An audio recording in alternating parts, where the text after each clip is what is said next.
All right, it is 7 o'clock. Terry? Oh, as you can see, Angela is not here this evening, and we'll excuse her due to illness. Is there a motion to provide such an excuse? So moved. Second. Thank you. Lawson. Aye. Workman. Aye. Kyle. Aye. Miller. Aye. All right. Go ahead. Steve Workman. Here, Jason Kyle. Here. Dennis Miller. Here. Dan Lawson. Here. please join me in the Pledge of Allegiance. I pledge Allegiance to the flag of the United States of America and to the republic for which it stands, one nation, under God, indivisible, with liberty and justice for all. Well, good evening and welcome, everyone, to the February 18th meeting of the Ashland City Council. To our members of our audience at home, thank you for joining us. Dr. Lawson, Mr. Miller, Mr. Kyle, Mayor Miller. Yes. Welcome. First item of business will be the approval of the minutes from the February 4th meeting. If there are no additions, deletions, or corrections to the minutes, I'll ask for a motion to approve as submitted. So moved. Second. Thank you. Lawson. Aye. Workman. Aye. Kyle. Aye. Miller. Aye. Minutes will stand approved. First ordinance this evening will be an ordinance authorizing the issuing of a then and now certificate for the following attached expenditures for the city of Ashland, Ohio, and declaring an emergency. Move for non-reading in full. Second. Thank you. Lawson. Aye. Workman. Aye. Kyle. Aye. Miller. Aye. Good evening. Evening, Larry. I guess it's pretty bad when your own department forgets to write a purchase order before they buy something. I guess that just goes to show that we're human, but this was a upgrade to our meter, our self-reading meters. It was an update that had to be done in order to bring it to the current version of that. Obviously, forgot to get a purchase order before they got the work done. We got the invoice, but I apologize for that, but it is very much needed in order for us to continue to read those self-reading meters that we have installed. No apology necessary. Well, yes, but thank you. All right. Any questions or discussion? Hearing none, is there a motion to approve on the first reading? So moved. Second. Thank you. Workman. Aye. Kyle. Aye. Miller. Aye. Lawson. Aye. I'll move to suspend the rules for 3 separate readings, 3 separate days. Second. Thank you. Kyle. Aye. Miller. Aye. Lawson. Aye. Workman. Aye. Motion to approve the ordinance? So moved. Second. Thank you. Miller. Aye. Lawson. Aye. Workman. Aye. Kyle. Aye. Ordinance 17-25. Next, we have an ordinance authorizing and directing the mayor to enter into a contract for the purchase of equipment for the sanitation division of the city of Ashland, Ohio, obviating formal advertising and bidding, and declaring an emergency. Move for non-reading in full. Second. Thank you. Workman. Aye. Kyle. Aye. Miller. Aye. Lawson. Aye. Okay, I think at this point, everyone realizes that when it comes to our city sanitation department, several years ago, we started leasing 3 of the trucks that we use on a daily basis. These would be the trucks that show up at residents and commercial establishments to pick up the trash every day of the work week. We also 17. own 3 other additional garbage trucks or sanitation trucks. And these we use one for cardboard and one for plastics. They make fewer trips, but they are what pick up our recyclables and take them to their destination, which if you don't know is Blue Scope over in Mansfield, formerly known as Mill Iron. Well, we have one of our 3 backup trucks, one of those 3 trucks that we use on a not-so-everyday basis, but they serve as backups in case one would go down or be unavailable on the daily route. One of those trucks is 23 years old and has over 200,000 miles on it. And so we would like to trade it in, if you will, I guess not trade it in, but replace it with a new to us, but a used truck for a cost of $257,000. Now, this particular truck that we're asking you to consider purchasing tonight is one that was part of our fleet. We've had it for a year, The crew believes that we should purchase it because they've had no problems with it, been well-maintained and so on. And if we purchase it right now, Premier, the organization that we rent the truck from, will give us a discount. And normally the sticker price would be $279,000, but we'd be getting it for $257,000. And then this would allow us to replace our 23-year-old truck with 200,000 miles on it. So just to recap, we rent 3, we lease 3 trucks, and then 3 trucks we own. And the three trucks we own, of course, can fill in if there are any problems with those ones we lease. Incidentally, it's been so long since we've discussed our lease program, every year we get a new truck. So every year, those 3 that we lease, that we run on a daily basis, are replaced with a new truck. So we always have an up-to-date, modern piece of equipment, and that has worked very well. And certainly, it's worked very well when you consider that it is about $80,000 per year to rent a truck, and you can see right now that the cost of a new one is about $300,000. And when we're renting them, if something goes wrong, they'll take care of it. We don't have to be responsible for the maintenance costs. This is So- only 1 year old. Yes, yes. So we'll continue to rent 3. This one will drop into Our own. one of our own. Exactly. That's exactly Okay. right. And that'll be sold or traded? Yes, Okay. yes. So it is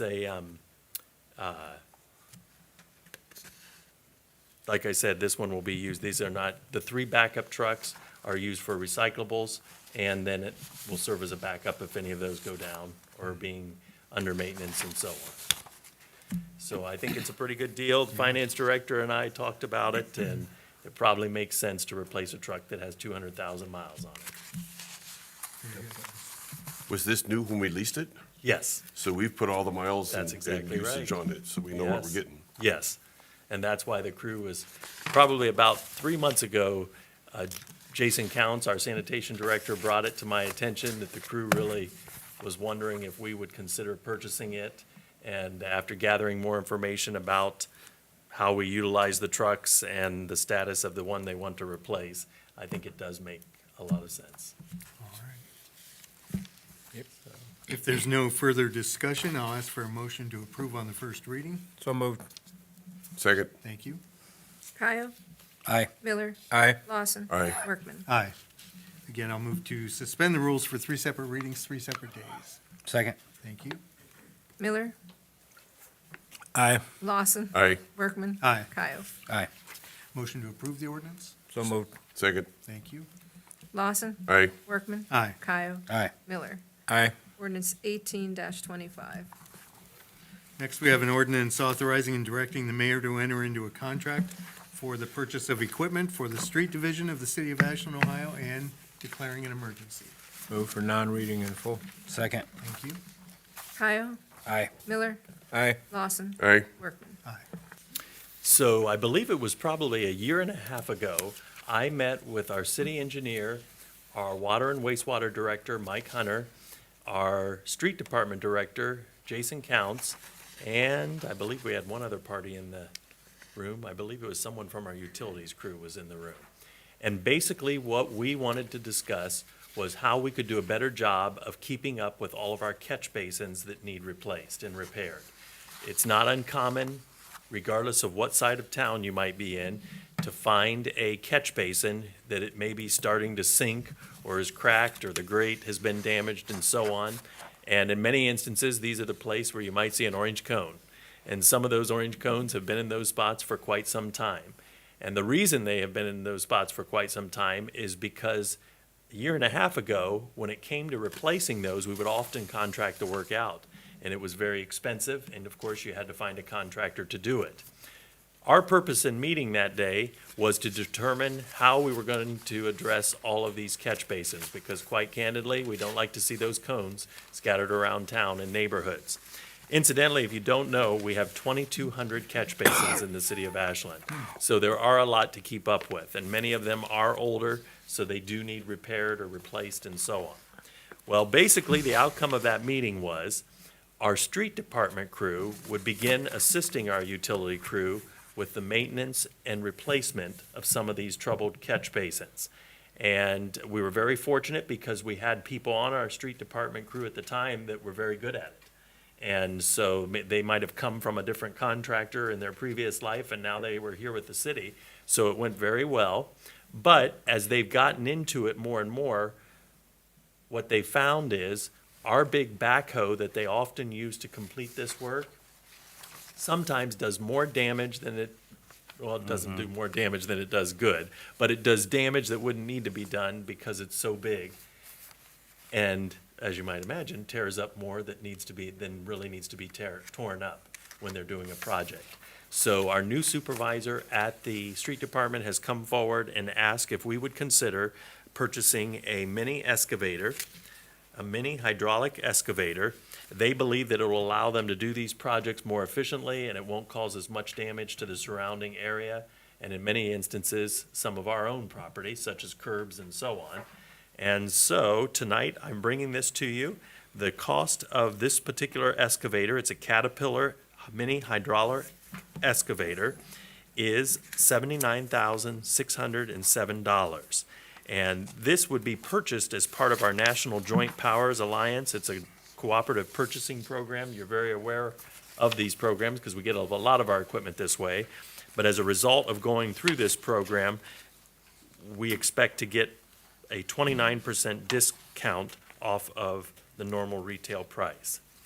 So the total cost, $79,607.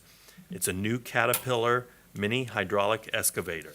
And it'll be used by both the utility and street crews, primarily for catch basin replacements, but also curb work and quite honestly, anywhere it's needed. Yep. Yes.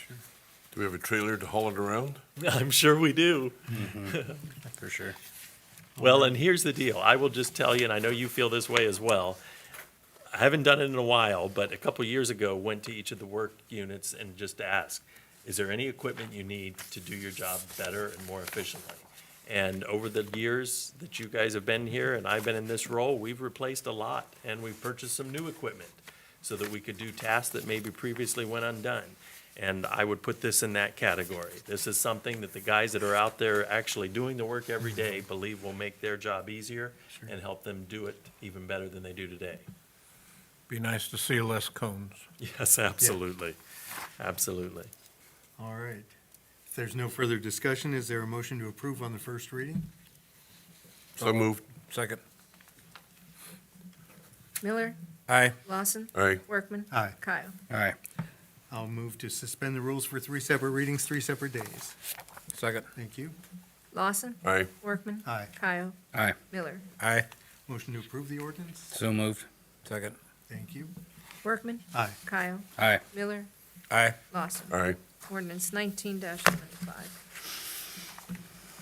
Then we have an ordinance authorizing and directing the mayor, director of public service, to enter into a consent agreement with the Ohio Department of Transportation for various guardrail maintenance work in District 3, PID 114988, within the city of Ashland, Ohio, and declaring an emergency. Move for non-reading in full. Second. Thank you.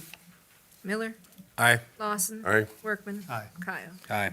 You've seen similar pieces of legislation come before you in the past. Basically, when the Ohio Department of Transportation replaces guardrail that's within the city of Ashland, they ask for our consent. We have no financial obligation, but since we are a home rule state, they, in essence, need our authorization before they can do the work. The particular guardrail that they hope to replace this year is located on County Road 1575 over Interstate 71. So this would be Montgomery Road, which is in the city limits, out by Goasis.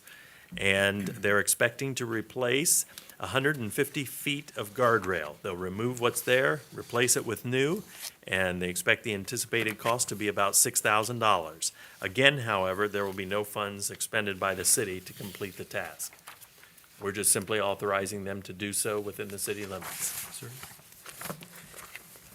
With that, is there a motion to approve on the first reading? So moved. Second. Thank you. Lawson. Aye. Workman. Aye. Kyle. Aye. Miller. Aye. Again, I'll move to suspend the rules for 3 separate readings, 3 separate days. Second. Thank you. Workman. Aye. Kyle. Aye. Miller. Aye. Lawson. Aye. Motion to approve the ordinance? Move to approve. Second. Thank you. Kyle. Aye. Miller. Aye. Lawson. Aye. Workman. Aye. Ordinance 20-25.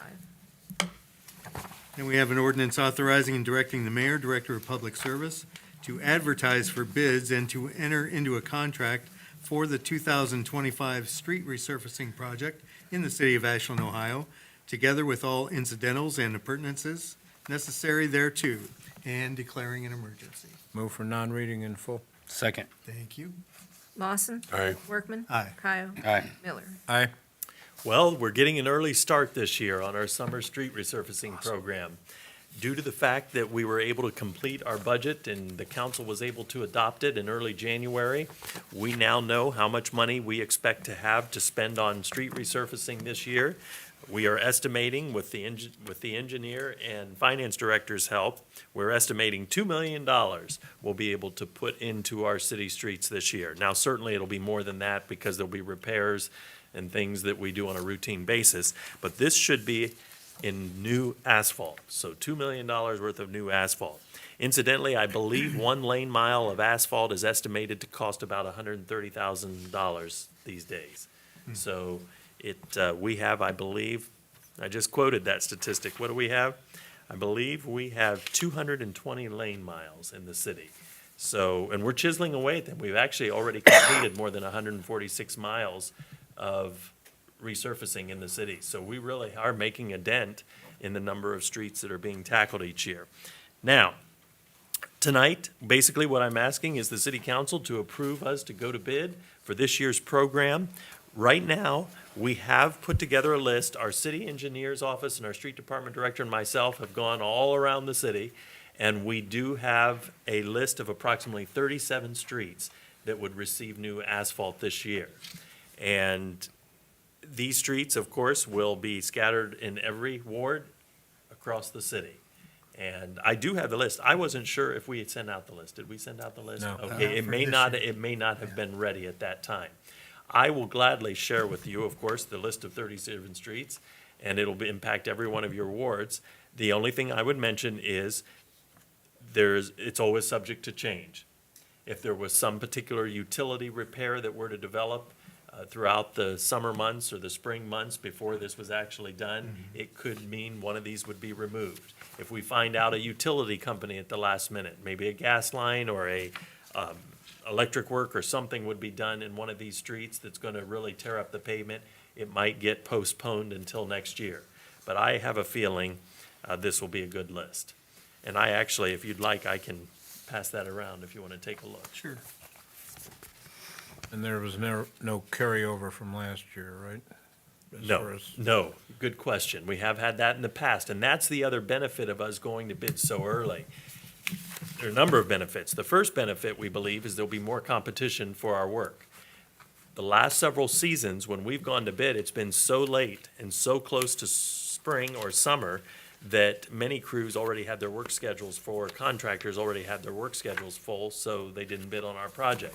We almost had to beg for folks to bid on it. We believe by going out to bid so early, we will get more competition for the work, so that'll hopefully give us a better price. Also, it will hopefully give the contractor the ability to start earlier in the season.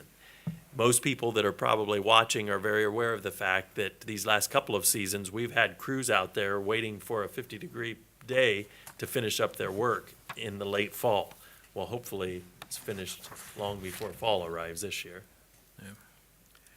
The second page there, is that for next year? No, I didn't. I don't know what I stapled to the second page. They're listed 1 through 72, so. Or 72 streets. Yes, I'm Yeah, sorry, 72. 72 Okay. streets, yes. Oh, okay. That's even better. Yeah, But this will be one of the biggest years Yeah. with local pavement dollars. Every year, we have tried to leverage our local pavement dollars with state grants and other monies. And so this may not be the most money we have spent on new pavement in a single season because we've got other grants that have assisted with our summer pavement program in the past. But in terms of local dollars, I would suspect that this is probably, maybe even record-setting, $2 million in 1 year. So Well, it's a nice 72 package, streets. so- I'm sorry, I That's all misspoke there. Contractors will like that. I mean, that's Oh, a nice absolutely. package. Yeah. Absolutely, and you'll Yeah. see construction, like I say, all over the city. Mm-hmm. looking at the streets that we've already done, it's quite impressive in and of itself, It not is. to mention these additional streets. Because we live here, we experience it every day. And I know there are still folks that don't have new streets. They still want pavement on their streets, and we're coming to your community soon, so we appreciate your patience. But what I will say to you is, over and over again, I hear from folks in other communities, even nearby communities, comment on how good of shape our streets are in. And of course, the reason we've been able to resurface so many streets is because the voters Yeah. twice now have Yeah. approved a street income tax to cover the cost of these repairs, so. And hopefully, once we get through the list, the first time, we'll be on a cycle that we can just continually keep chiseling away, and as soon as we get done with it, we'll start over again, so. It wasn't that long ago. It's hard to remember now, but it wasn't that long ago. Within the last decade, you could travel anywhere in the city of Ashland, and there were potholes everywhere. Major streets, major thoroughfares, side streets, they were everywhere. But thanks to the voter support, we've been able to make a lot of headway. I do think it's worth repeating that there's a Mind if I get that back? major effort made to go through the whole city Yes. and spread the dollars out Absolutely. as fairly as we can. Absolutely. Early on, over the last several years, you've always heard me say that the way we decide what streets make the list is based on the traffic volume and the pavement condition rating. And we've tried to do that consistently. The other factors, though, I've already mentioned. If a utility is going to be repaired and the pavement's going to be torn up, that may mean that that street is set aside for another season. There have been times where neighborhoods, we were trying to get a state grant to do more than just pavement, maybe new sidewalks and curbs, and so that might have postponed a neighborhood until we could get those grant monies. But the general rule of thumb is traffic volume and pavement condition. Yep. So, Pavement condition is a good, average, fair, or poor, yes, and just that Yes. simple. And the poor gets addressed first. this is not Go for part it. of the summer pavement program, what I'm about to mention, but we also are planning to do more alleys this year as well. We just started those, I lose track of time, maybe 3 years ago. And so those are done by our own in-house crews. So we're making progress. Yeah, absolutely. And that's due to the size of the equipment we have, right? Yes. We do the alleys Well, because they're yes. generally smaller. And we bought a mill machine? Surface grader. Yes, Yeah. we bought, I can't remember if it was 5 years, 3 years, when it was, but in the time I've been here, I know we bought that. That was one of those pieces of equipment Yeah, you that gotta the have. crews asked for. So we had one, and evidently it had been sold over the last decade or more, and the crews asked if we'd consider doing it so they could do more repairs themselves, and so. All right. If there's no further discussion, I'll ask for a motion to approve on the first reading. So moved. Second, Thank you. Workman. Aye. Kyle. Aye. Miller. Aye. Lawson. aye. I'll move to suspend the rules for 3 separate readings, 3 separate days. Second. Thank you. Kyle. Aye. Miller. Aye. Lawson. Aye. Workman. Aye. Motion to approve the ordinance? Move to approve. Second. Thank you. Miller. Aye. Lawson. Aye. Workman. Aye. Kyle. Aye. Ordinance 21-25. Hi, Mariah. Didn't see you come in. How are you? Good, good. It's good to see our local media here, so, yeah, thank you. All right, next we have an ordinance authorizing and directing the mayor, director of public service, to advertise for bids and to enter into a contract for the Marlowe Avenue Water Main Replacement Project in the city of Ashland, Ohio, and declaring an emergency. Move for non-reading in full. Second. Thank you. Workman. Aye. Kyle. Aye. Miller. Aye. Lawson. Aye. As you know, every 2 years, the city of Ashland receives $150,000 through the Community Development Block Grant Funds Program. And there are a number of guidelines that dictate how we can spend that money. And one of them is it can be used on projects that benefit or in neighborhoods with low to moderate income households. And so in the years past, we've used it for a variety of things. We used to use it for streets, but then the rules were changed that you could no longer use it for streets. Well, this year, what we were proposing is that we use our funds for the water main replacement on Marlowe Avenue in the city of Ashland. This is a water main that in-house we've talked about many times needing to be replaced because it's had a number of different breaks over the recent years. And this actually qualifies for the program because it is in a moderate income household neighborhood. So what we're proposing is that you authorize us to advertise for bids to replace the water main on Marlowe Avenue. The estimated cost is approximately $200,000. That means the city will have to chip in from our general fund, but nonetheless, we think this is a good project. The majority of it will be paid for by the CDBG monies. Questions, discussion? What length, how long? I think I had to look this up to see. Yes, and I will tell you, I don't know how long. Yeah. I don't know how long. All right. Anything else? Hearing none, is there a motion to approve on the first reading? So moved. I'll second. Kyle, Aye. Miller, Aye. Lawson, Aye. Workman. Aye. Again, I'll move to suspend the rules for 3 separate readings, 3 separate days. Second. Thank you. Miller, Aye. Lawson, Aye. Workman. Aye. Kyle. Aye. Motion to approve the ordinance? So, second. Thank you. Lawson, Aye. Workman. Aye. Kyle. Aye. Miller. Aye. Ordinance 22-25. All right, we have no resolutions this evening, no public hearing items. We do have some old business, however, and that would be the Jefferson Street vacation. We're revisiting this proposal to vacate Jefferson Street, which runs in, by the Convocation Center there between Burger King and the Convo parking lot there. So with that, Mayor, I'll turn it over to you for It's now been, I believe, more than 2 years since we first brought this up before the council. This was a request by Ashland University to consider vacating Jefferson Street.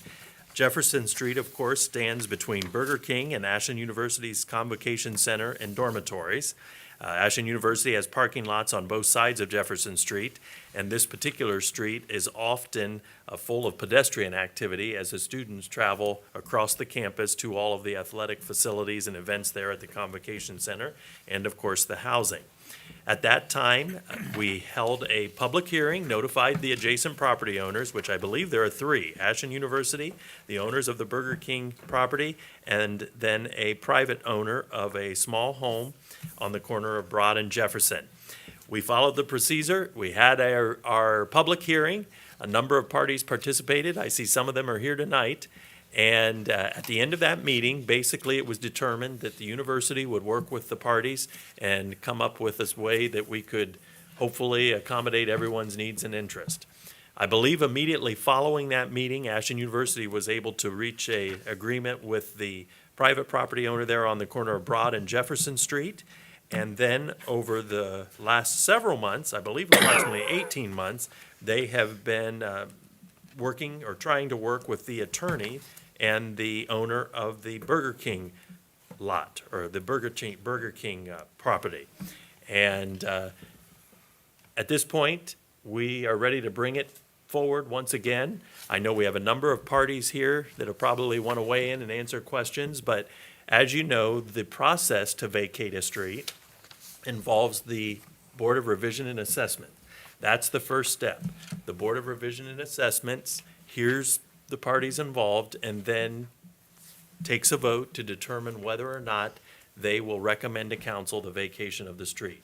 So tonight, by putting this back on the agenda, I believe the Board of Revision and Assessment will hear from the parties to hear if there's any progress has been made since we last were together. So with that, I'm not sure who I'd ask to go first. If someone wants to I'd like speak to hear up. from Mr. Ewing again, too. Yes, well, Overall, why don't we have summary. Ashland University, because Rick Ewing's here, and he can, he's the one that, of course, brought the request to us in the beginning, and he can recap what he would like to see happen in that area. Yes, well, thank you, and Mr. Mayor, you summed up the situation very well, so there's not a whole lot to add there. I will reiterate, the university's initial desire for this request it has maintained. It does allude to the safety and security of our students as they traverse Jefferson as it currently exists, but more importantly, it's the intersection of Jefferson and Claremont. Because of the athletic complex that was built several years ago, we have a lot of students crossing Claremont. That in itself is an issue, and we've tried to address that with the flashing crosswalks and so forth. But adding Jefferson as an outlet at that specific point on Claremont only adds to the complications of students crossing in multiple lanes of traffic. So this is largely driven by student safety.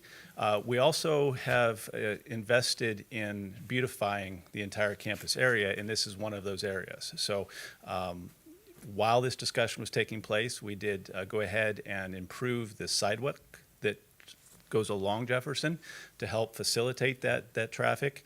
One of the reasons that I made this request of the mayor to bring this back for consideration is we are now prepared to improve what is our Lot J, which is the Jefferson lot there, the gravel lot between Jefferson and Davis and Broad in the back of Burger King. That improvement depends to a certain degree on this request for Jefferson in terms of how we develop that lot. If we can expand it slightly to accommodate more parking, which we all know is an issue around campus. So that lot is intended to be improved this summer, and that's why we would like to move forward with this request so that we can plan appropriately. As you have alluded to, we have been in communications. The individual at the corner of Broad and Jefferson, we did have agreement on how we were going to address that. Quite simply, when the street is vacated, half of it goes to one parcel, half of it goes to the other parcel. So that half that would belong to that private property parcel, they actually are very excited about having the opportunity of that becoming a paved driveway. There'd be no changes to it. It's simply Old Jefferson Street would become paved, and that would give them more parking, more driveway access to their property. So they actually had a little concern about how we were going to beautify it, the landscaping we were going to do, and so forth, and we talked through that. Now, I will admit, I haven't talked to them in about a year. So, we'll certainly have to reaffirm that commitment, but I don't anticipate a problem there. In relation to the Burger King parcel, we have been dealing for almost a year and a half trying to come to an agreement which was mutually beneficial. I certainly will let Mr. Kearns, if he wants to, speak to their concerns, but they initially were formulated around concerns about taking on the maintenance and the liability of the street. Obviously, as a city street, that's city responsibility. When it becomes vacated, it would become their responsibility. We as a university offered to take on that responsibility in terms of keeping it clear of snow, deal with maintenance. However, we did request, if we were going to take that on, to actually take on ownership as well of their part of the street. But in doing so, we offered a full access easement that would allow it to be used as a drive or access to their property. So the street itself from Claremont to the back of the Burger King property would not substantially change in any way. It would remain as it currently is, other than it would become university property and we would maintain and manage it. And they would have a permanent easement They would have a to permanent use it. easement So to it's not going to be provide taken access. away. Correct.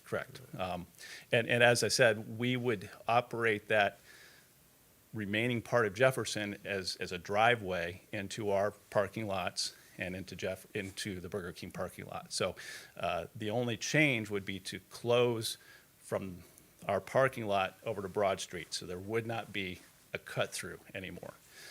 Keeping in mind that there is Davis Street, which is just one block down the road. And again, as I expressed earlier, traffic coming onto Claremont off of Davis would not impact any sort of pedestrian crossing of Claremont, which is the main reason we were wanting to vacate and close Jefferson. So we continue to try and work and respond to concerns of Burger King and their property. It has been a difficult process to continue the process in moving, and that's why we're here tonight to ask that we try and come to resolution. Very Thank you. good. Thank you. Any questions I can answer?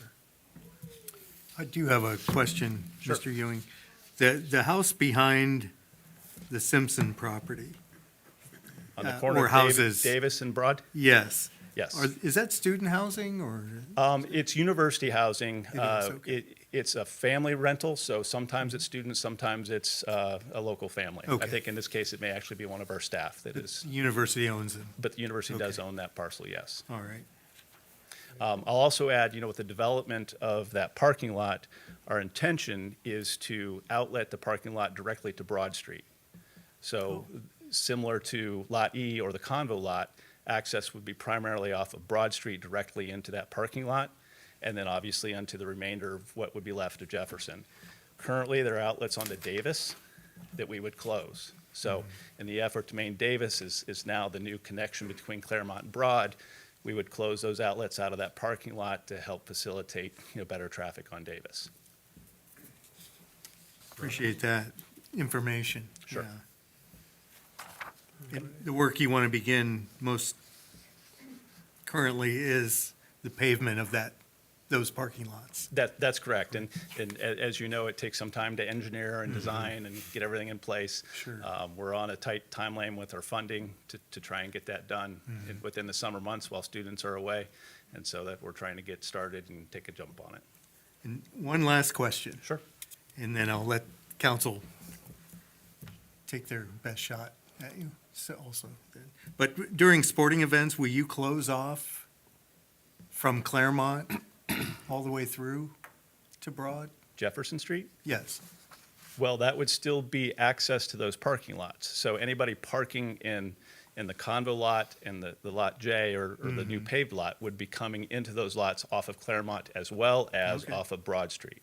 All right. So there are instances where Broad Street is shut down for some athletic events. So we'd still have to obviously maintain that Okay. parking access off of Claremont. All right. The way the red lines are drawn, it's as if it's all closed. That's, Oh, no, we would, as I said, Jefferson would exist as it does now from Claremont to the entrance to each of those parking lots. very good. Council? It looks like there's sewer and water lines. I assume we'll maintain an easement to be able to access those. Yes, yes. And they would not be able to build a building on top of them. Yeah. Mr. Miller? Anything? No? Mr. Kyle? All right. Very good. Thank you, Okay. Rick. Thank you. Thank you very much Mr. for your Ewing. consideration. Mr. Gerns?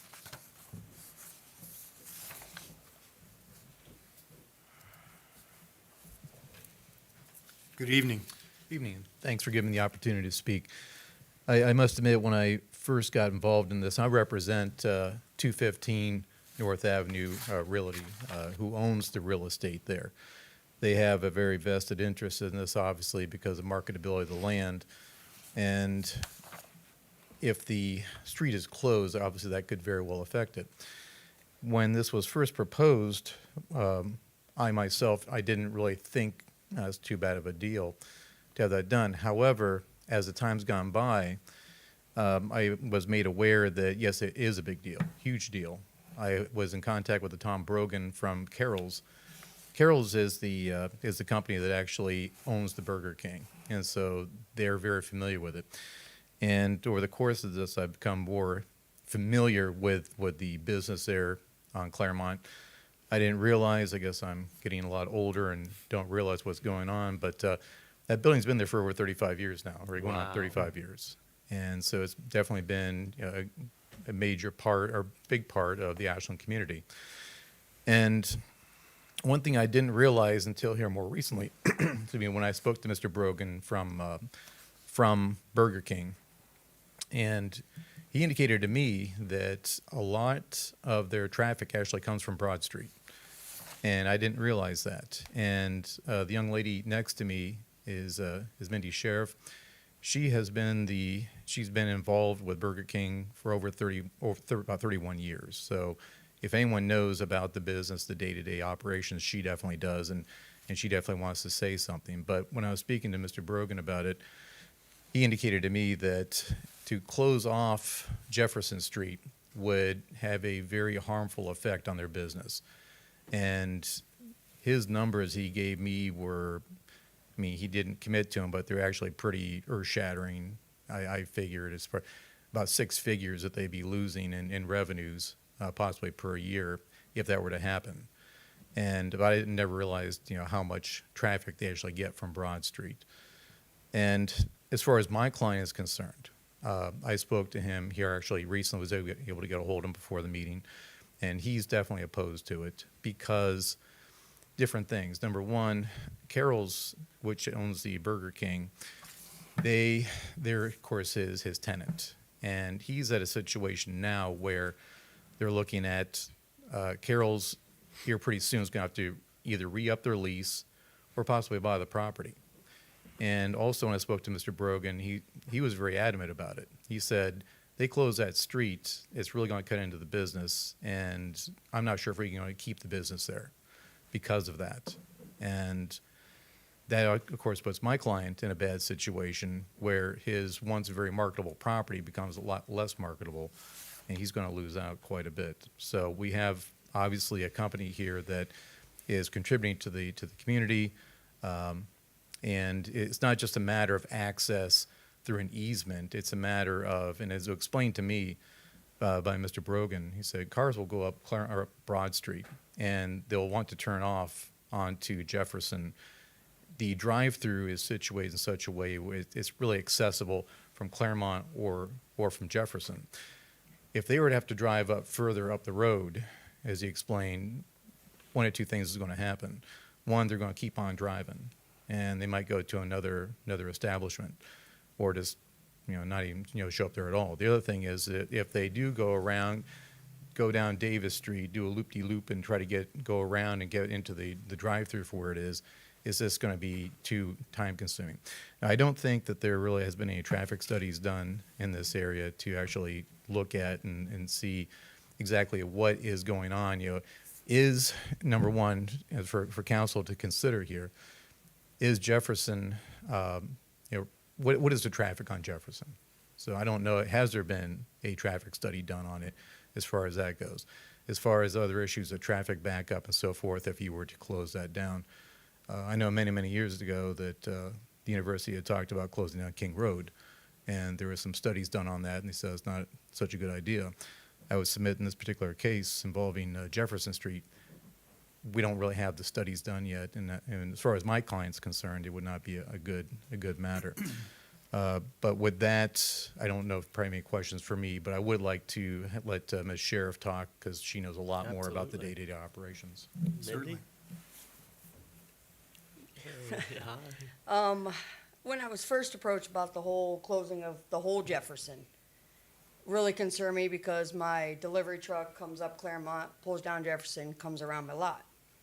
And then obviously the cars and customers that come up Broad Street, because it's less traffic come up Broad Street than come up Claremont.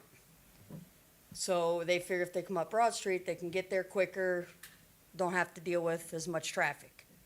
I'm gonna guess probably 20% of my drive-through traffic comes off of Broad. Just cause, like I said, it's quicker, less traffic. With closing, a lot of times during the football games, they do block off the entrance there at Jefferson and Claremont, just so, people, safety, which, I understand, but why close the whole road? Even if you're only gonna close from half of it down, to me, it doesn't make sense.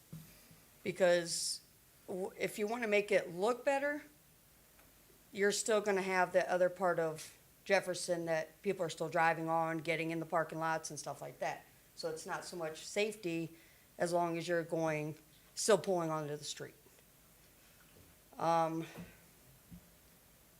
other biggest concern, with that, obviously, is my drive-through traffic. I'm afraid that if they can't come up Broad and come into the lot, it's gonna look like Dairy Queen down on Main Street. You're wrapped in drive-through and you got cars sitting on the street. You're gonna have accidents. Other than that, I just don't understand, I guess, the concept. I've talked to, like the guy that he was talking about construction. He came down and he was looking around and trying to get ideas to try to come up with an idea to help, AU come to an agreement. But he didn't understand the whole concept of even if you're blocking off half the road, you walk down, you're still not going right to the football stadium. So it's, I didn't understand that whole ordeal. But, I mean, besides my sales, I think I would definitely lose quite a bit with even only having half of it closed. No, that's good. That's, Appreciate you speaking. May I ask a couple questions? I worked in quick service industry for several years, and I understand it's all about the car count. And my question is, and Mr. Kearns spoke about a traffic study. How do you measure that 25% coming off of Broad? I know you can measure drive-through traffic through sensors, installed in your business, but that doesn't measure where they're coming from. It's just I guess because I can see like how much traffic comes up through, so I can't give like an actual percentage. So it's just a visual. Exactly. Okay. It's because we have a camera that shows traffic coming that way and traffic coming this way. Sure. Okay. 25% would be a lot.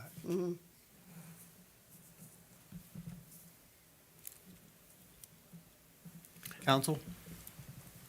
Any questions for, and you don't work, you work for Carroll's, correct? Yes. Is that, you're the manager locally? Have you always been there? Yes. Okay, very good. Not quite 35 years. Yeah, yeah. Darn close. Wow. Commendable. Thanks. I guess it would be helpful for me to really understand just what volume of traffic we are talking about. Whether that be a traffic count or what kind of car traffic are we talking about there? And even if you could measure the traffic on Jefferson, you couldn't measure how much of that is going into Burger King. Exactly. Without- You have to measure both sides of the driveway and the driveway. Yeah, without to know how installing much- those studies at Yeah. their driveways too. And I'm not so sure that would probably be a bit of an imposition on business, but not too bad. I think it, Yep. I've noticed that Fairly all easily the done. fast food franchises on Claremont have a U. You pull in off Claremont and you exit on Claremont. The exception would be Taco Bell. It's on the other side of the street, and you would be able to enter there from Walnut, is it Walnut Street? But Wendy's, the new Dunkin' Donuts, they're all being created with that U. You come in and you go out. yeah, And, Jefferson's kind of a luxury. really. well, and then Davis Street actually borders the parking lot of Burger King. You can enter off Davis Street, the property, Burger King property. And this is just a comment, not a question, but I have another question, but, I mean, there's 5 accesses to this establishment. Arguably, there's no other restaurant in Ashland that has 5 entrances. And I actually don't think that probably wouldn't even be allowed anymore. You I'm can't not have sure. that many entrances to a one establishment. You could have probably 4. There you count or 5. But there's Jefferson, there's 3 on Claremont, and there's 1 on Davis. There's 5. One's Oh, only an exit. you're counting the exit as an Well, one's an access, exit, yeah. but it's an access. It's ingress, curb cut. egress, yeah. It's curb cut.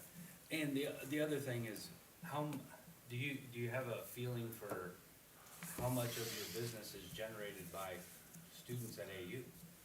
You know, it's a little bit, I look at it a little bit of being good neighbors. It's like, I'm sure a lot of the revenue in that store comes from students, Oh, yeah. you know? And so I'm just like, oh, you know, if we good neighbors, they want this, they're not gonna cut our access off, they're gonna, but I do understand that you can't come out and the pattern makes sense to me.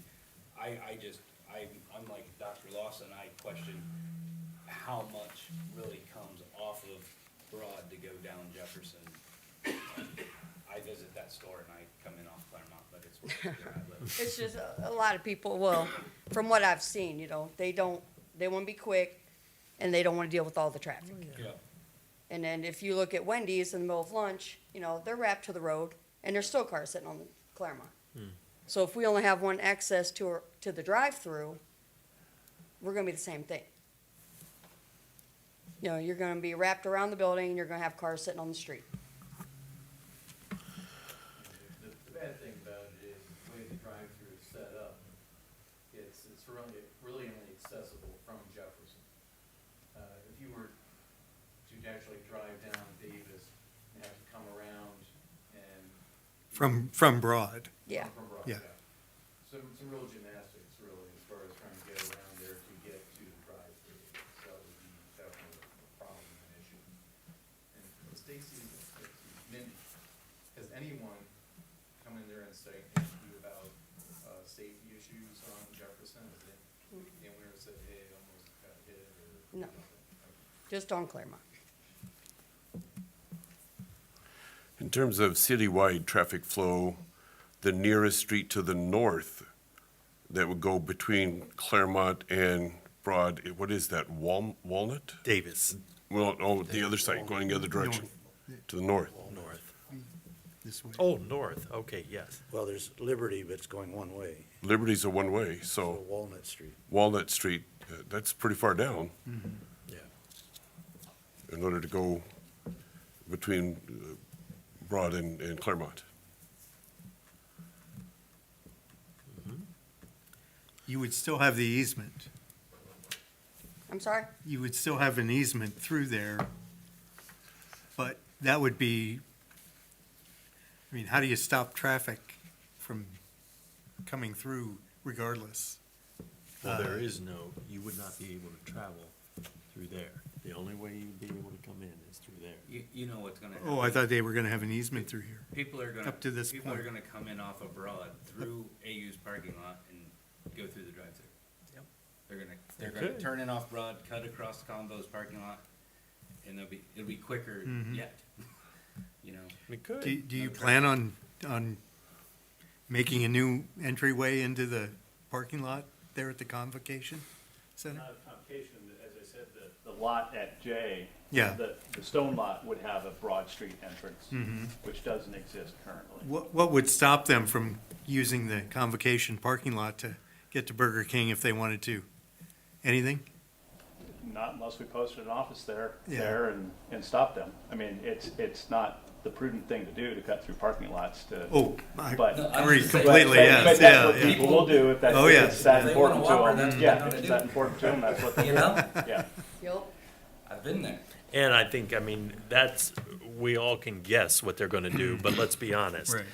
If I really am in mood for a flame broiled burger, chances are I'll go to Davis, that's about 100 or more, several hundred Yeah. feet away, Right. and wrap back around there, because that'll be quicker than dodging the cars in the parking lot. Well, maybe not for Jason, Yeah, but they are delicious. They are. So I'm glad. especially with cheese. Yeah, Don't mean to make light of the situation. Just, as I understand it, Mr. Ewing, then Jefferson will remain as is from Claremont up into the entrance of both the Convo lot and Lot J? That's correct. So then how does that mitigate the traffic concern at that crosswalk when those parking lots are emptying out? You understand what I'm saying? People will be coming out of those parking lots onto Jefferson Street at that crosswalk that you mentioned with the flashing lights. Now, however, as I said, there'll also be two outlets to Broad Street, so people can go either way.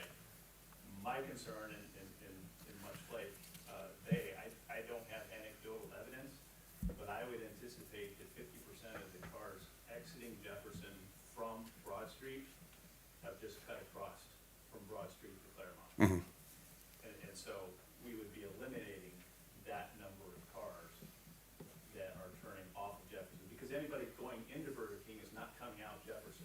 They're simply going in to the drive-through. There's an awful lot of cars that are traveling from Jefferson to Claremont, which would have nothing to do with Burger King's traffic, and that's what we're trying to mitigate For the safety of the students. for the safety of the students, yeah. have been instances and close calls at that intersection with pedestrians.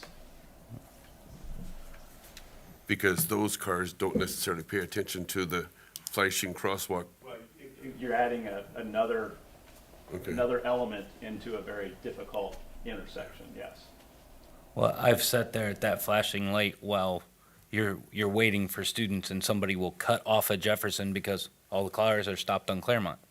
So they utilize that flashing light to get out onto Claremont, which is pretty dangerous, so. Yeah, you want to make sure there's a pedestrian between the two. Right, For sure. for sure. Who has the right of way is the question, yeah. Right, Yeah. right. We're trying to create Jefferson to have either access to one of those two parking lots or to Burger King, and that's it. It's no longer a cut through a cross street to Broad Street. Yep. That's what we're trying to accomplish. And over time, we're retraining the city not to use it as a crosswalk or a cross cut-through. Yes. Which Davis is just up the street. And pardon the question, but I have to ask, have you explored all the options as a matter of safety for the students? The And, only next option is a signalized or street light. And due to the proximity to the King College intersection, you talk about cars getting stacked. If you have two lights that close together on a 4-lane highway, we're going to create even more problems Sure. than what exists. So I believe we've gone to as much as we can. I know I myself have gotten caught in long lines of traffic coming out of an event at AU and Upper Convo, and people are on Jefferson trying to make a left turn onto Claremont, crossing traffic lanes. And that causes quite a backup. Has there ever been any consideration of making that a right turn only? From Jefferson onto Claremont instead of turning left? Does that make sense? Yeah, because you're not waiting on cross traffic then, yeah, but I don't know if that would even help resolve. or turning across the crosswalk. Yes. Yeah, as well. Well, if it became purely egress for the parking lots, that seems like it would be a more doable thing.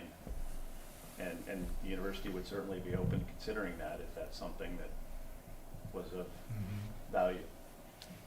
I know there's been discussion about a few other intersections in town where there's a long line of traffic waiting because somebody's trying to make a left turn, crossing 2 lanes of traffic to get into the left-bound lane.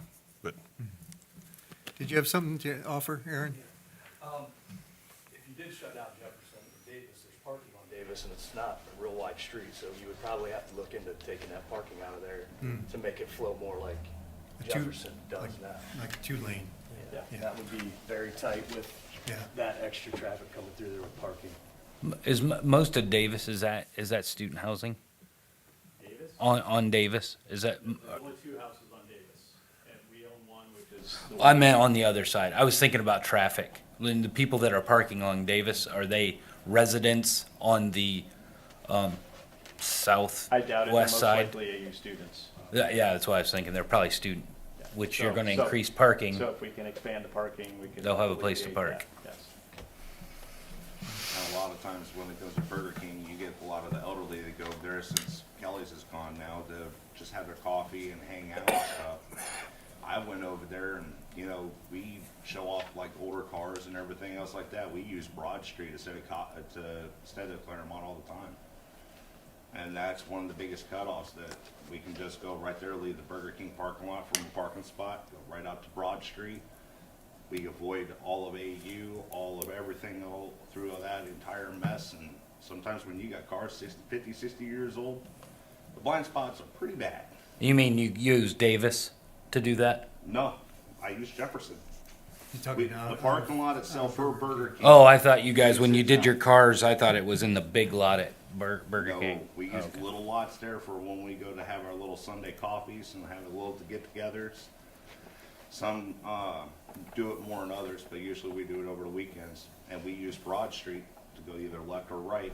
And it either takes us all the way down to here where we can hit this light right down here, or we just go right over there to hit Smith Road. We can talk this thing to death, Yes, but as I exactly. recall, I want to when make there sure was everybody question has an about, opportunity. there was a question about King Road, I know the police and fire were brought into that because the fire department especially, we didn't have House 2 then, and they said they needed King Road to get through to their service those areas. Has there been any discussion about that, given the fact that the nearest to the north would be Walnut Street, other than Davis? Has there been any conversation with police and fire about Yes, getting and the through? fire chief is aware of what they have proposed. And they're okay with it? Yes, he All right. didn't have any objections. Thank you, Aaron. So, the first step, of course, in the process is the Board of Revision and Assessment to consider the proposal. So I guess I would ask my fellow Board of Revision and Assessment members if you would like me to call a meeting of the three of us to order? Would that be appropriate? Well, why don't I? Okay. So, the three of us are designated as the members of the Board of Revision and Assessment. That is our City Finance Director, Larry Paxton, and our City Law Director, Richard Wolf, and myself as mayor. So typically, I call the meeting to order, and I guess we're all here, so we'll open it up for discussion. Well, I have a number of thoughts that I'd like to, I was going to say it as a preface, but now it's going to be more of a summary because it does, some of the things that have been said touch on the things that I've been thinking about. But I think it's important to review just what the process of vacating a street or an alley is. And it's very seldom that we vacate a street. It doesn't happen very often. It's mostly an alley that is more often than any a driveway for two adjoining properties. And there's very little concern as far as the public as to that being a public right-of-way. So we do that routinely, but I don't think this falls into the routine category. Now, every situation is going to be different, the facts and the circumstances, location, no two are the same. But the ultimate question is, does it serve a public purpose? Does the street that's sought to be vacated serve a public purpose? I submit that the answer to that is yes, it does. Well, if you decide that, then you have to look at who are the parties in interest and what are their respective interests. The parties in interest in this are, first of all, the public at large. And we've heard a number of comments about the habits of the public as far as using the surrounding streets, Davis, Broad Street, Jefferson, Claremont, and so forth. Then we have, in this instance, there is one private residence, the university, and a private business. Now, we're not talking about the business itself because the property owner leases to Burger King. And even though it's been there for 35 years, it doesn't mean it's always going to be there. The property owner might decide to put the property to a different use, might sell the property to someone else who wants to put it to a different use. And so the question then is what we're considering doing going to have an adverse effect on the person being able to utilize as it's intended that parcel of property according to zoning and other things that are around it. Then we also have the issue of the safety of the community and the police and fire and paramedics and their access. It's not just fire, it's police and also with the volume of people for football games and events at the Convocation Center and so forth. I'm sure the paramedics have been called there numerous times. So those are all important considerations as well. And we need to evaluate those interests. Just because somebody may be adversely affected does not mean that it shouldn't be, but it also doesn't mean it automatically should be. Now, I was, excuse me, I'm sorry. I was one who has said that a traffic study would be very helpful. There's three parties that could do a traffic study. The one who thinks that it's going to be harmed the most, that being the business there. The one who thinks it isn't going to be such a bad problem, which would be the university, and the city itself. And here's why the city itself has an interest in a traffic study. That, as was pointed out by Mr. Lawson, the first street that's going to be two-way north of this location would be Walnut. So if there's people that come up Broad Street and some cut through all the way to Claremont, as Mr. Ewing pointed out, and I'm sure that's true,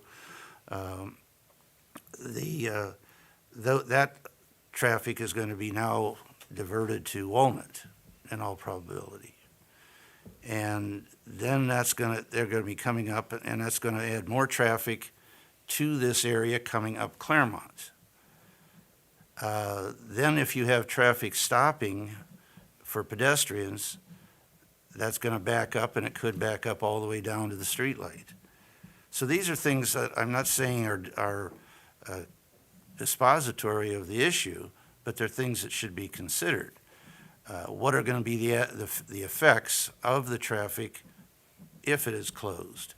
I don't think that Davis is particularly viable, and people aren't going to come through Davis entrance to go out the exit and then back around to go to the drive-through. The Burger King would almost have to rebuild their building and reconfigure their whole operation, which isn't likely to happen. Also, you're going to have people coming down Claremont who are going to be trying to come into the business. And if there's more traffic, it's going to be more difficult for traffic going out of Burger King to go left. I get your point, Mr. Lawson, about the no right turn. And, the only right turn only, And perhaps coming out of Jefferson, that might be viable, but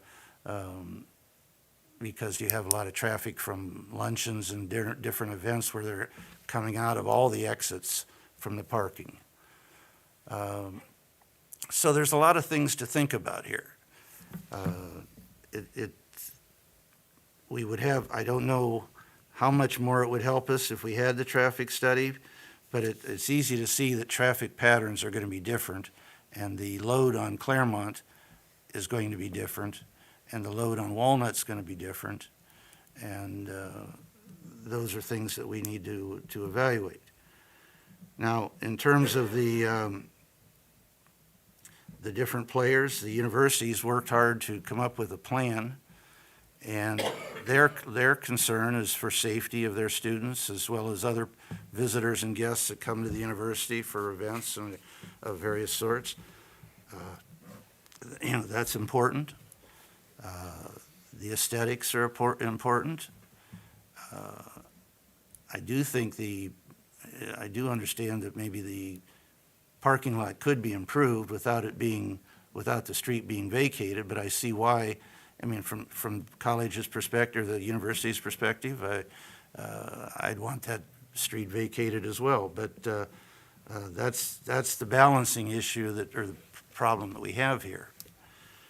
Now, another thing about vacating our procedure of vacating streets and alleys, if the Board of Revision of Assessments votes no, 2 or 3 of the members, then it doesn't even go to council.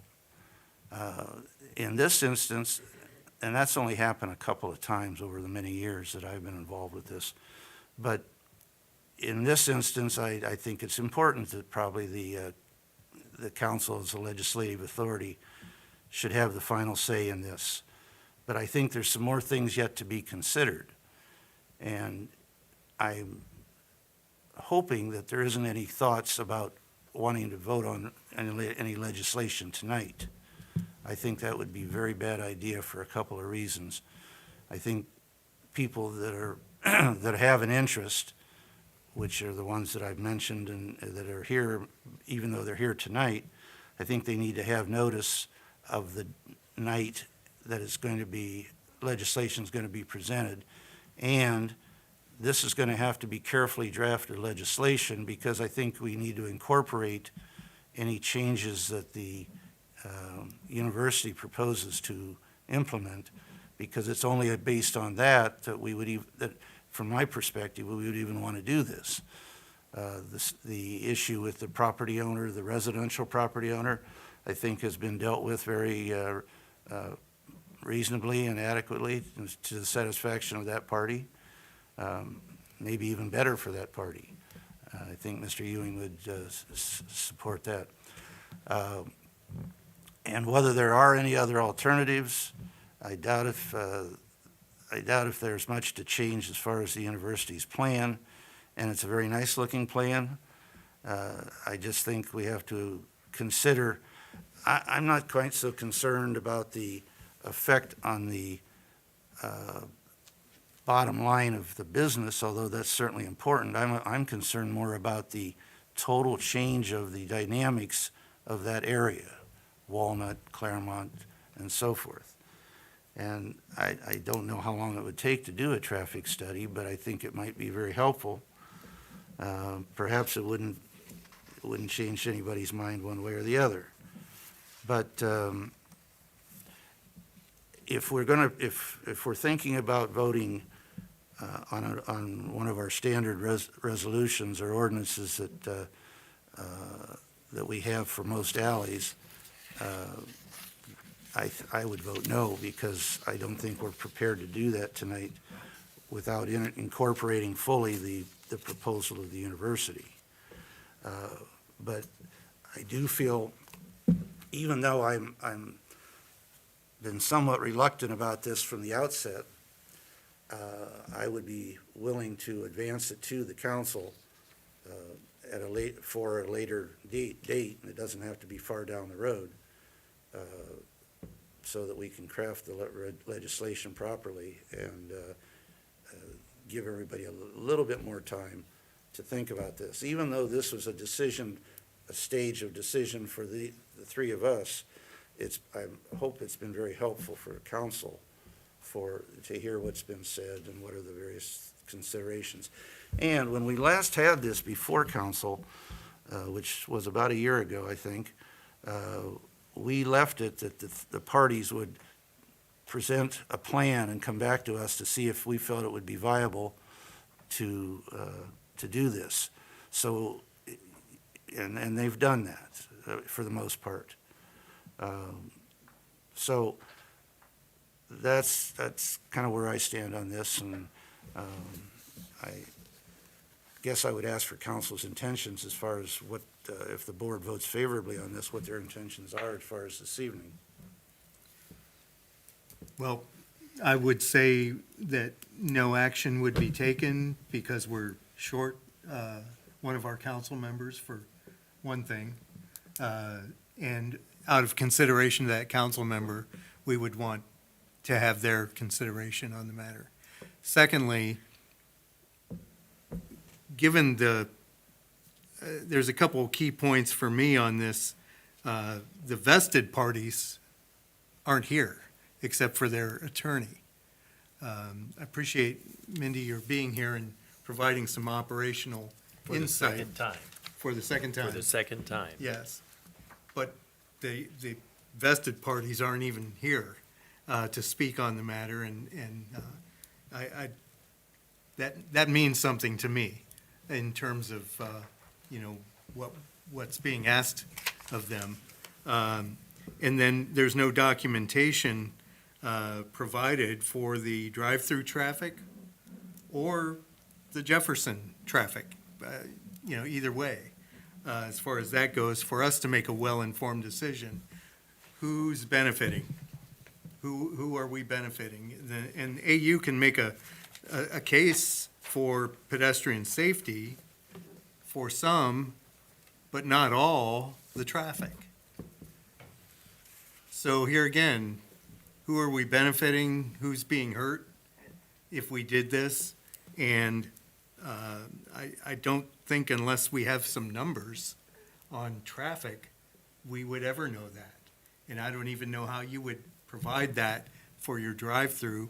I have no, pardon the expression, no regard for the truck driver that goes up Broad. That's a residential street anyway. They can come up Claremont like everybody else. Not that, please don't take that as being inconsiderate. I just think they should use the designated path for business use. But, yeah, that's my 2 cents on making a decision tonight. And council is more than welcome to chime in here if you'd like. I think Mr. Lawson did bring up a good point, as well as the mayor's point about having a horseshoe already established onto Claremont, just like every other quick-service restaurant along the avenue. So, yeah, it's not enough information, I guess, is the best way to say it. So I'll leave it to you, council. Good data makes for good decisions. Yeah. We're being asked to make a decision without the data, without the information. Mr. Miller? Agreed. I mean, I was hoping there would be some more conclusive resolution to the issue tonight. And I think we're a ways away from being able to make a good, sound decision. So I agree, we're kind of at a Mexican standoff right now. Mr. Kyle?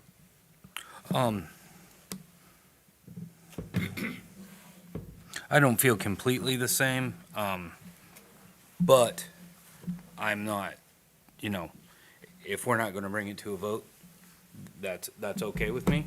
But I do wanna see some resolution on this sooner, rather than dragging it around. Yeah, agreed there. Parties have, AU's come with a plan, and the property owner has come with a rebuttal with no data. That's all I'm gonna say. That's all I'm gonna say. And if I could, Mr. Ewing, boy, I know the area, go through that every day practically. It just seems like you're still gonna have a lot of congestion right there. Don't you?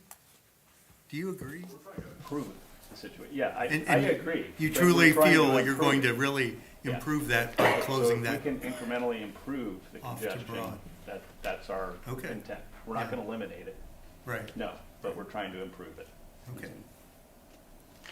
And we do appreciate the great improvements that you did on the other side of Claremont when we worked through the issue with vacating an alley so that you could resurface and redesign that parking area. The entire community benefits from that looking better than what it did when it was just a hodgepodge of gravel parking lots patched together, and part of it was our alley that the city was responsible for maintaining.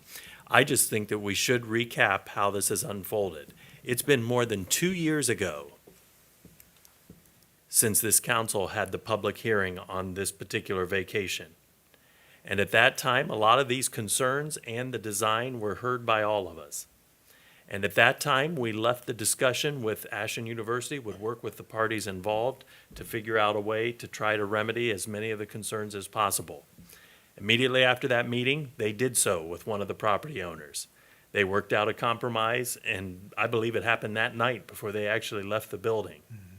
Over the last 18 months, Ashland University has repeatedly tried to make progress with the property owner. And just as you pointed out here this evening, the property owner is still not present.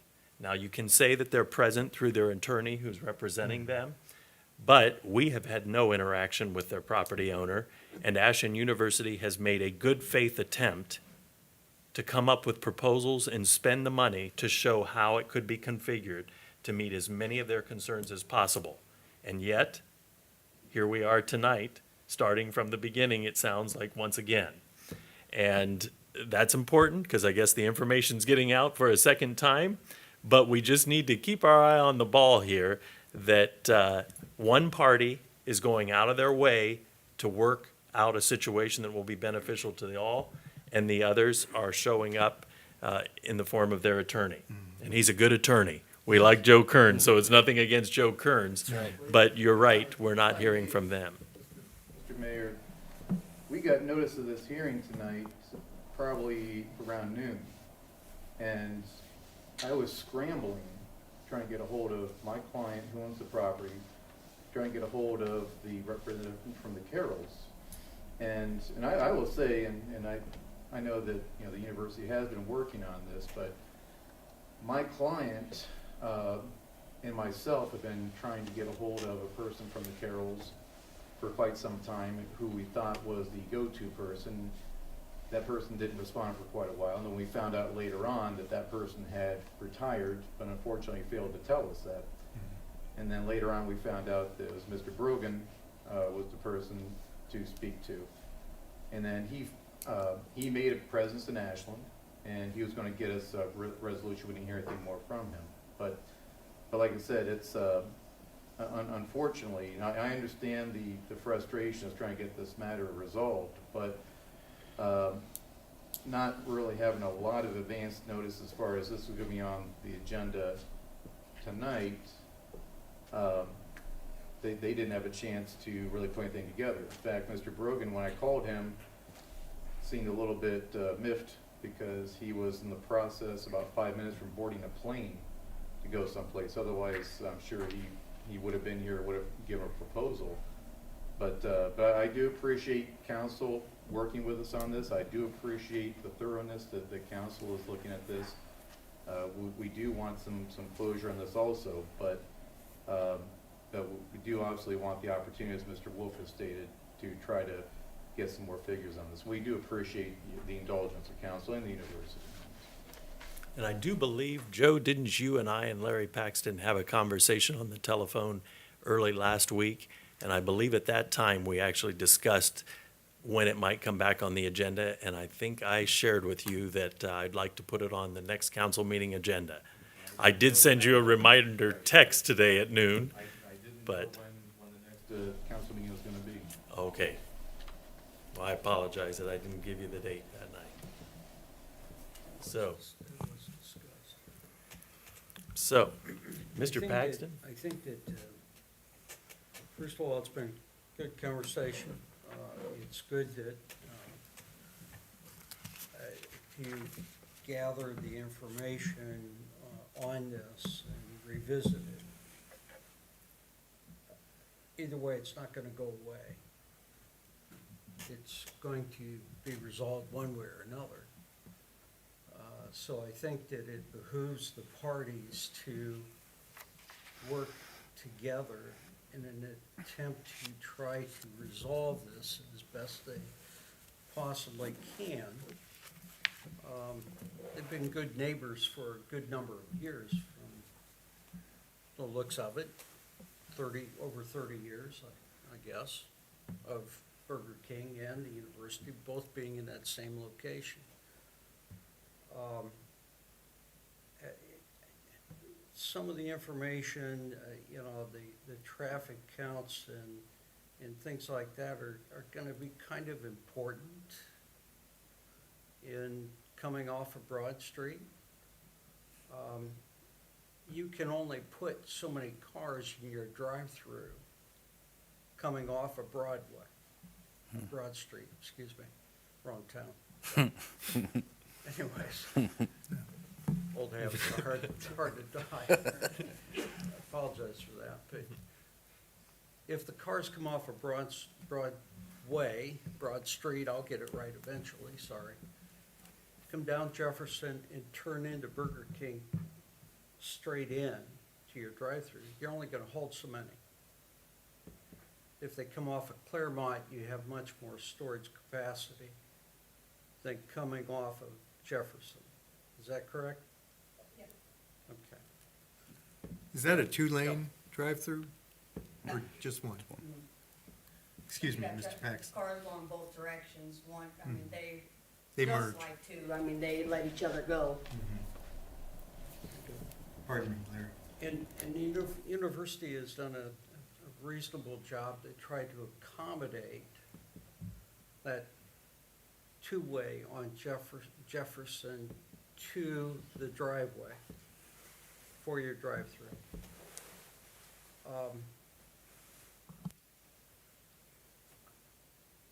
Mayor, I would propose that we not let this matter die, but that we hold another meeting and we set a deadline. That the parties attempt to work it out in a period of time, a month or two, or whatever that is, and that this come back to this board again. And allow the parties an opportunity to communicate with each other, knowing that this isn't gonna go away. Then, if it gets resolved, great. If it doesn't get resolved, why, then the decision is to the board and then to the council of what to do. But I understand that there's been a change of personnel in the one party's representatives and things like that, but to give them an opportunity to explore what the university has proposed and allow them to communicate back and forth for a period of time, knowing that there's a deadline coming to try to accomplish that. And if they don't accomplish that, or hopefully they would accomplish something within that, the university has already accomplished that with one of the property owners in an effort to try to resolve some of this issue. And then go from there. That would be my Appreciate that. suggestion, I appreciate that we that. do that. And then, I agree with Mr. Wolf. It's one thing to vacate my neighbor's driveway. It's a much bigger issue when you vacate a public right-of-way such as this. And there's ramifications because there's a water line and a sewer line and things that have to be taken into consideration. Doesn't look like they service a whole lot, but they do loop our water supply in that immediate area. So that would be my suggestion. Very good. Well, Does the university understand that if, I'm sure you do, but if you do a lot of decorative improvements and so forth, and we have to dig up water lines, that's gonna be at the university's expense? I mean, that goes without saying, and you well know that. I'm saying that more for the benefit of everyone here. But, you know, the things you've done, such as on King Road and so forth, are very attractive, but it would be a shame to have to dig that up if there was some problem. So, but the university's prepared to deal with that if that would happen.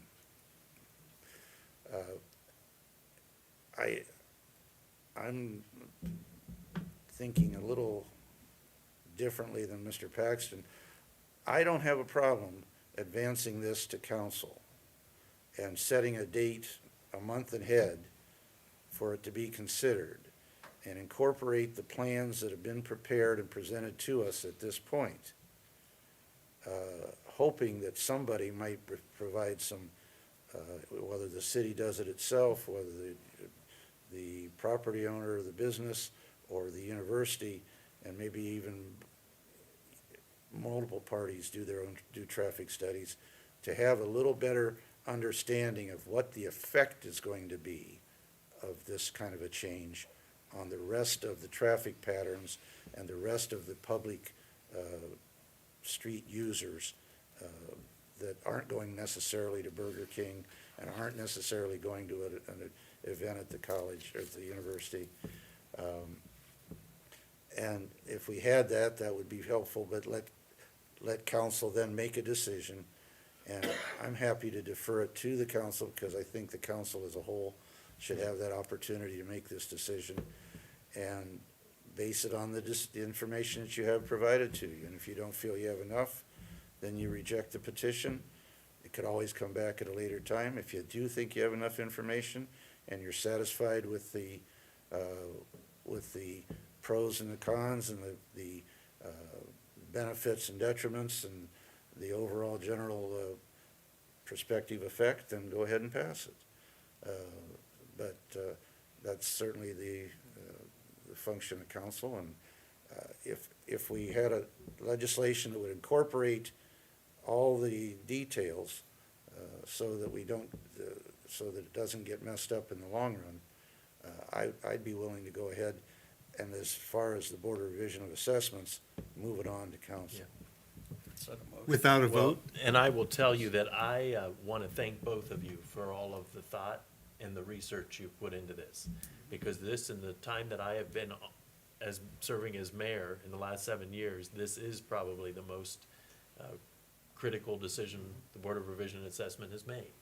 And I will tell you that I was going to tell you after Mr. Paxton made his comments, I do appreciate that sentiment of advancing it on to the council, because they are the final vote in the process, and I would be willing to entertain a motion to do that, to advance the vacation proposal to the city council for further consideration. And circumvent the process. No, we're not circumventing anything. No, we would vote. A vote. We will have to vote. Formal No, vote, yeah. I'm willing to advance the petition based on the plans that the university has brought forth. Although I still feel that there's some pieces that we don't have in front of us to make the best decision that we could make. And hopefully that we either make it based on that information, or we get additional information between now and the say the 18th of March, and then go from there. All right. So did you make a motion? No. Okay. Would anyone like to make a motion? I don't know if I'm able to. Am I able to? You're a make- member. I'm a member, one of three. Well, then I would make a motion that we advance the proposal to the city council for their final determination. I will second it. All right? Any further discussion? If not, then all in favor signify. Take a roll call vote. Okay, we'll go roll call. We'll take a vote. So, Mr. Paxton, I'll vote yes. Mr. Wolf, Yes. and Matt, yes. All right, then the motion carries. And now we will bring forward the item on the agenda at a meeting in March. Do we want to set that date now? Certainly. Yes. 18th is the second meeting in March. All right. Yeah. Let's Is that do it. okay? Yeah. March 18th. 30 days. Yeah. And the parties are on notice that that's going to be considered. Mhm. And the public at large is Yes. on notice that it's going to be considered. And the council has the right to determine or seek out as much information as possible. And if the council wants to hear more information and defer the legislation one more meeting or another, 2 more meetings, you certainly have the right to do that, because if you're not comfortable making the decision based on the information that you have available, you have a right to seek more information. Certainly. So I don't think you need to feel pressured to make a decision as, based on what you know tonight. But if it comes to that, you certainly have the right to do that as well. Very good. To All that- right. To that comment, I would just say, I would request that the business come back with a more solid approximation of the impact to the business revenue. Right now, we just have a guess, approximately 20%. If there's any way you could bolster that and come back with some more solid evidence about the impact that would have on the business revenue, I would be interested in hearing that. Very good. Mr. Ewing? Absolutely. First of all, I appreciate the consideration, I appreciate the discussion. I want to reiterate that, the university is pursuing excellence here, not only for the university's benefit, but the communities. And we certainly do not want to do that at the expense of any other entity. So we are very much wanting to figure something out. And with that, I'll extend that we, to the date, have responded to questions and concerns around the agreement. So I want to continue to offer that tell us what we can talk about, and we're happy to do that. My question is, and it's been somewhat alluded to, between now and now the 18th, I don't need it tonight, but if we could get very specific requests for what information you guys are looking for. I know, Mr. Lawson, you've just mentioned the one thing about the data on the drive-through. If there's anything else you can clarify for us, we want to be able to have that information for council to make a good decision. So would appreciate some thought to that as questions arise. Please convey that to us. Give us the Certainly. time to get the information because we want to make a good decision as well. Yeah. Very good. I'll speak up now for the benefit of both parties.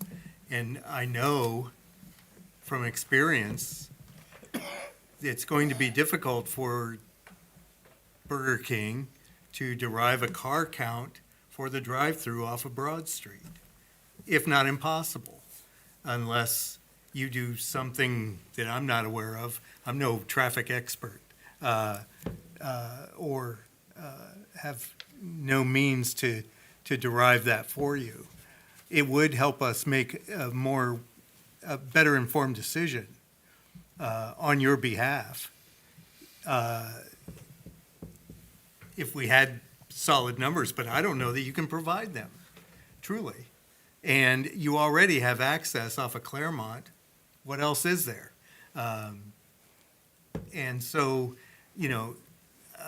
unless you have some way of providing that and substantiating it for the benefit of council, I don't know what else there would be. Because every other business, every other quick service restaurant along the avenue operates with access off of Claremont and egress off of Claremont. So I just don't know what you could provide. And I don't mean that to sound negative in any way. If there's something you know that I don't, please provide it between now and the 18th, and we'll consider it. Council have anything to share? I was just for clarity's sake, if the university could just resubmit your plan to the clerk so we can look at it again. I remember it pretty much, but if you could do that, and then if there is anything that the Realty Holding Company has between now and the 18th, get it to the clerk so we can see it. I don't feel as if the city needs to do a traffic study. Oh, no. I don't feel like, and I don't feel like the university does unless they want to. I feel as if the university has provided us with really good information for what they plan to do. I'm just unclear what impact that has. And Dr. Wolf, I heard you and I agree a little bit with some of the impact, but I'm also looking at the party that's putting in the work and Doing their part. they've all been good neighbors this long, so I don't know. I just wanted to be clear that if we could just get your proposal again, I don't think the university owes us anything else, unless you come to a different agreement and then that proposal changes. To your point, Mr. Caio, I'm concerned that we don't correct one problem and make another one. Yeah, I understand. And I see more traffic piled up on Claremont in that area where the walk is, by diverting traffic around and then putting more traffic that's wanting to pull into Burger King, possibly backing out or backing on or stopping at the street because they can't get in. And so we solve one problem, we make another. I just wonder how much effect it's going to be for the traffic that's going to go out around rather than what goes up Broad Street, because Broad Street's a main street and it's pretty well traveled. I'm not aware, though, how many people go straight through Jefferson as opposed to how many people use Jefferson as access to Burger King. That may be relevant, it may not be. Yeah, I agree. It may be relevant, it may not be.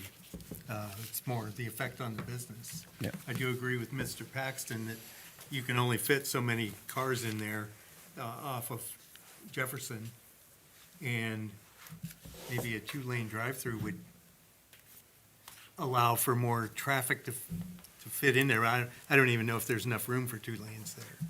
But anyway, Mr. Miller, you have anything Well, else? I think the onus is on the Burger King at this point to provide whatever information they can provide. And I agree with Jason, we need to get the university's updated plans, and then we can make our decision at that point. Mr. Lawson? No, I have nothing more to say. Okay. But if we do come up with anything that we think of that would help, we'll certainly share that. And no surprises. I don't think we've had any surprises yet between all the parties here, so we appreciate your patience. We will make a decision. All right. And thank you to Yes. Mindy for coming, because this is your second time coming, Yeah. because she cares so much about this, and Joe's too. Joe Kearns, Yeah. he's been here both times, so, and Joe has taken our calls. Whenever we've called, Joe Kearns is quick to call back and very responsive to any of my inquiries, so thank you. And thank you, Rick, too, for also providing these gentlemen with all the information they requested, so. All right, we have no new business. Go right to Finance Director's report. I have no more comment, thank you. All right. And with that, we'll move right to council comments. I just wanted to say that I did watch the State of the City address that the mayor provided our community with. And Mayor, I just want to say it was just very well done. Thank you. And it provided a level of transparency for the city. If you haven't watched that, anyone, please take a little time. It's not very long, but the way it's done is very professional and transparent and clear to understand. You'll really benefit from knowing what's happening in our community. It was comforting to me that I actually was pretty up to date. Good, Yeah. good. Sometimes it's hard to keep up. There's so many things going on in our I community, think so. we got a lot of positive feedback about the fact that there were photos and videos, so people could Yeah, see what we right. were talking about when we were talking about them. Mhm. And so that might be the new format for the years to come. Yeah. And the other thing I wanted to mention was the parking lot for what used to be the big video store, and it's Surrey Inn, the vape store, and Little Caesars parking lot. Yes. That area is in need of improvement. We've got signs that are just beaten up or non-existent sign poles. We've got chuck holes in there. We've got a storage container in the parking lot in front of Dollar Tree. It just is very haphazard right now and does not provide a good appearance for that area. And I know and understand that the landlord and property owner is absentee, meaning to say they live in Columbus. We're chasing after them. We want the community to know that. I've received calls from folks, and we are addressing that.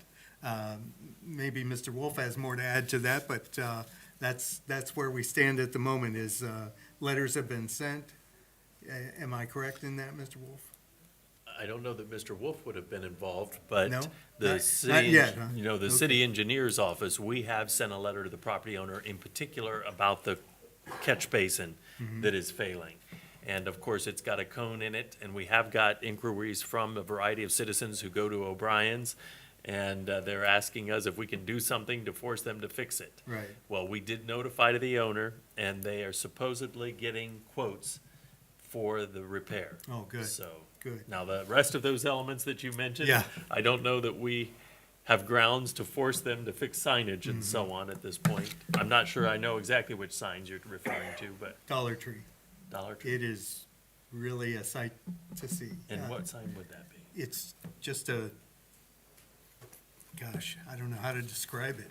Okay. Is it out on Claremont or Yeah, Smith? Claremont. Okay, I see. Looks like this, but it is all beat up and Okay, just I see. in a shambles. I see. We want you to know we hear you, and we are working on that. So anyway, with that, I'll go to Mr. Kyle. I want to give a shout out to Street Supervisor Joe Leary and his staff. I think they've been doing a fantastic job with, especially on Sunday, with the amount of snow and the main streets got cleared very quickly. They're very courteous, I think, to a lot of our residents by not plowing them shut and being courteous about that. I had the opportunity to talk to him while he was out plowing, and just a stand-up guy, and the whole crew, have been doing a great job. And that was a lot of snow to deal with on Sunday in a very short period of time. And, I think events went as planned in the evening hours because people could get out. So just, I mentioned that to Mr. Counts, and I just wanted to say it publicly. So. And I can vouch, that Sunday evening, Melanie and I were on our way back from Fremont, Ohio. And as we passed through every community on the way to Ashland, we were driving very cautiously because there was thick snow and there was ice and everything else going on. And I kid you not, as soon as we arrived at the roundabout out by the industrial park and got on the side of Cottage Street, the roads were wet and maybe some slush here and there, but they were noticeably in better condition than the other communities we passed through. In fact, so much so that Mrs. Miller said, well, I guess we should have known that Ashland streets would have all been clear. And over again, that's what we're hearing. Folks are saying that when they come in on these winter mornings from anywhere outside in the county, as soon as they get to the city limits, the streets are easily passable. So kudos to all the guys and Yep, all gals that are out there driving and salting and plowing, and they're getting it done. Yep. Yeah, they are. In frigid weather, too. Yes, yes. For the mayor to be driving cautiously, it's got to be. That's right. Normally, I'm the one that's following real close to Dennis as he drives the speed limit. Yeah. Or under. But I echo what Jason said and our comments already. Every single storm this year, they've been right out at it, and the streets are going to be clear. So it's kudos to Jason and the staff, and pass that along, please, that we really appreciate it, and I know the citizens appreciate it as well. I agree. I woke on Sunday night, Monday morning at midnight to discover my heat was off. And so I was up until 3 or 4 o'clock in the morning, and I saw them. They were around the clock. 3, 4 o'clock in the morning, they were still out. So I think maybe we had 24-hour service then. So I appreciate it. Good, very good. It's great news, isn't it, Mr. Jason Counts? All right, there are several items that I want to bring to your attention. The first one is, and I'll be honest with you, I think they've almost sold out. So you may get turned away. I hope not, but you may get turned away.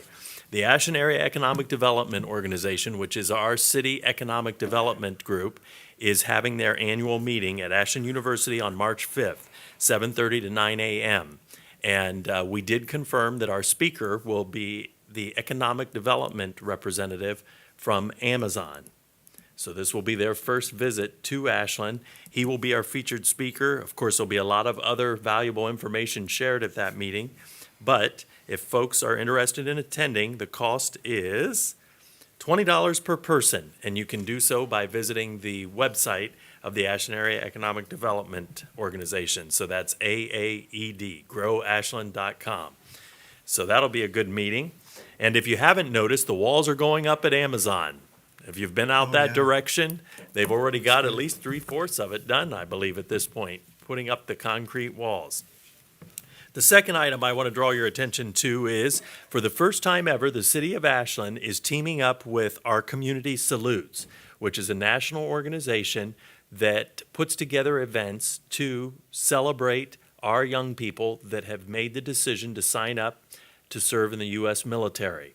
We often have folks that pursue a career or an apprenticeship right out of high school. Some go to college, and some sign up for the military.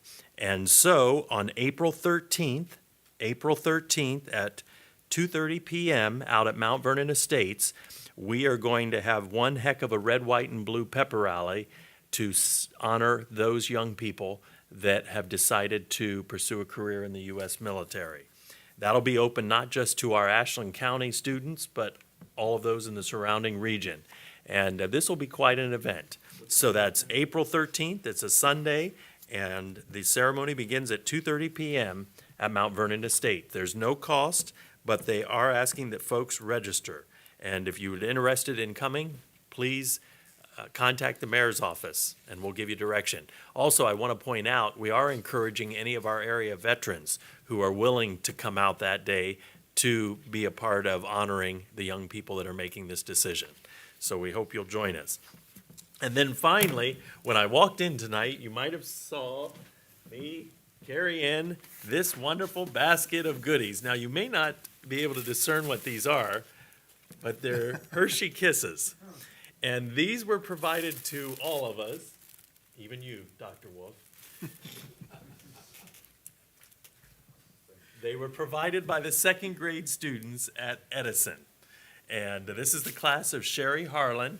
They have prepared a card for us that says, "Thank you for all you do to make our community a great place to live. We appreciate you."